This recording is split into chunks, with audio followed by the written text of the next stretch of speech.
Hi everyone, সকলকে জানাই শুভ রথযাত্রা। যেহেতু কাল ছিল রথযাত্রা আর আমি ভিডিওটা কালকেই করেছিলাম। সকলকে জানাই রথযাত্রার অনেক অনেক শুভেচ্ছা আর ভালোবাসা। বলো, সবাই মিলে বলো, জয় জগন্নাথ, জয় জগন্নাথ, জয় জগন্নাথ। কাল ছিল জগন্নাথের রথযাত্রা সজরাত। উনি রথে চেপে জগন্নাথ যাবে তার মাসির বাড়ি। আমরাও যাব তার মাসির বাড়ি তাকে দিতে, কারণ আমাদের মহাপ্রভু রথে চড়ে যে মাসির বাড়ি যাবেন আমাদেরকে সৌভাগ্য দিয়েছে। আমাদের যে ভাগ্যবান আমরা যে তাকে আমরা রথের দড়ি হাতে নিয়ে তাকে ঘোড়ার রথের ওপরে চড়িয়ে তাকে তার মাসির বাড়িতে দিয়ে আসছি। তিনি তো এতদিন জ্বরে ছিলেন, যেহেতু স্নান যাত্রার পর অনেক স্নান করে তিনি জ্বরে পড়ে গেছিলেন, শরীর খারাপ হয়ে গেছিলো, যেখানে মানুষের হয় সেরকম জ্বর হয়ে গেছিলো। জ্বর থেকে উঠে সে রথযাত্রা করছে।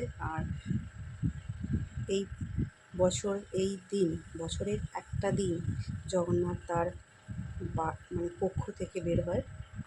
পুরীধামে গেলে বুঝতে পারবে, পুরীধামে মানে বছরের প্রত্যেকটা 365 দিনের একটা দিনও বাকি দিন যে কোনো ভক্ত সেখানে যায়নি। প্রত্যেক দিন ভক্তের সমাগম, সবাইকে দর্শনের সুযোগ করে দেয়।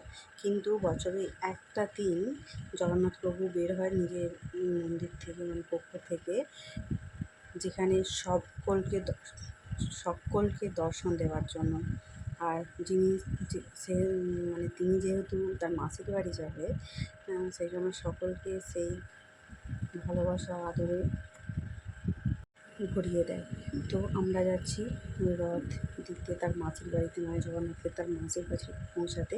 আর দেখো, আমি দিচ্ছি ঝাড়ু, আমাকে দিয়ে দিয়েছে ঝাড়ু হাতে দিয়েছে, কারণ রথ যখন যায় সবাই জানো ঝাড়ু দিয়ে রাস্তা পরিষ্কার করে দিতে হয়, ওই জন্য। কিন্তু জগন্নাথ মহাপ্রভু তো আগে থেকেই তার রাস্তা পরিষ্কার করে দিয়েছে। প্রচণ্ড বৃষ্টি, একটুখানিও বন্ধ ছিল না। কিন্তু ভাগ্যবশত জগন্নাথ মহাপ্রভু তিনি যখন বেরোলেন, আমাদের এটা বাড়ির রথ, আমাদের গ্রামের, আমাদের বাড়ির মানে 4-5টা ফ্যামিলি সকলে মিলে এই রথটা আয়োজিত করা হয় রথে। তো তিনি বেরিয়েছেন। আজকে মানে রথের দিন সারাটা দিন বৃষ্টি হয়েছে, কিন্তু ভগবানের কৃপা, যখন তিনি বেরোলেন তখন বৃষ্টি থেমে গেল। আর দেখেছো তো আমার হাতে শুধু ঝাড়ু, মানে রাস্তা পরিষ্কার করার জন্য, মানে রাস্তা যে সমস্ত কিছু পরিষ্কারের জন্য ঝাড়ু নয়, ওখানে আমার ছাতাও ছিল, যদি বৃষ্টি নেমে যায়। কত মানুষকে তো আমি দিতে পারবো না, সেফটি বাচ্চাদের জন্য, মানে কিছু বাচ্চা ছিল তাদের জন্য। আর দেখো, এর বলছি চলো চলো একটু নাচি, কিন্তু নাচটা তাদের ঠিক মতন হচ্ছিল না।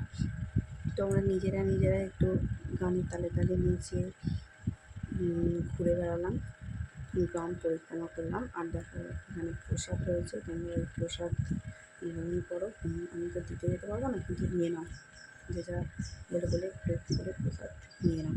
আর দেখো, জগন্নাথ তার মাসির বাড়ি পৌঁছে গেছে। আমি তাদেরকে মাসির বাড়িতে যখন পৌঁছালাম, সবাই মিলে জগন্নাথকে বরণ করে নিয়ে ঘরে ঢুকছে। আর জগন্নাথকে বরণ করে নিয়ে যখন আমাদের ঘরে ঢুকলো, তখন তো কিন্তু বৃষ্টি হচ্ছিলো না, কারণ বৃষ্টি থেমে গেছিলো আর কি। আর আমরা কিছুক্ষণ ওখানে ছিলাম, কারণ আমাদেরকে বলেছিলো যে একটু মিষ্টি দেবো, জল মিষ্টি খেয়েছে, ওই জন্য একটু কিছুক্ষণ বসেছিলাম, যেহেতু মাসির বাড়ি দিতে গেছি। আর বৃষ্টিও হচ্ছিলো, চারদিকে কাদা, তবুও আমরা ওখানে কিছুক্ষণ বসেছিলাম। বসে প্রসাদ খেয়ে তারপরে দিতে বাড়ি এলাম। তো বাড়ি আসতে আসতে একটা মজার জিনিস হয়েছে, জানো তো?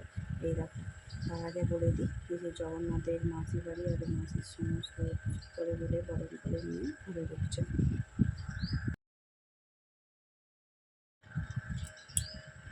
আমি যেহেতু ঝাড়ু করছিলাম, আমাকে তো প্রথমে বলা হয়েছিল যে ঝাড়ু দাও, কিন্তু সবাই সকলে মিলেই দিচ্ছিল, অনেক সবাই নিয়েছিল আমার কাছ থেকে যে আমরা একটু পুণ্য অর্জন করি। জানি না কতটা পুণ্য অর্জন করতে পেরেছি, কিন্তু পুণ্যর থেকে বেশি বড় কথা আমরা ওতে ছিলাম, মানে আমরা অংশগ্রহণ করতে পেরেছি, এটাই হচ্ছে সবথেকে বড় কথা। আর প্রসাদ দিয়েছে, আমরা প্রসাদ খেয়ে বাড়ি চলে আসছি। তো বাড়ির পথে আমাদের যে এটা হচ্ছে আমাদের যেখানে জগন্নাথ থাকে বা মন্দিরটা উদ্বোধন হবে যখন, অবশ্যই তোমরা দেখতে পাবে। আর তার আগে দেখা একটু ভঙ্গিমা করে নেব।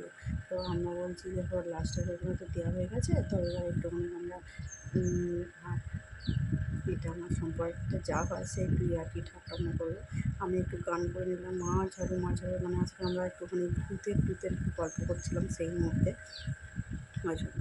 তো যাই হোক, রাত কেমন লাগলো অবশ্যই জানিও। আর তোমরা রাতের জিলিপি কে কে কে খেয়েছো, কে কে পাঁপড় খেয়েছো অবশ্যই জানিও। তো জগন্নাথের কৃপা তোমরা সকলে ভালো থেকো, আবার দেখা হবে পরের কোনো ব্লগে।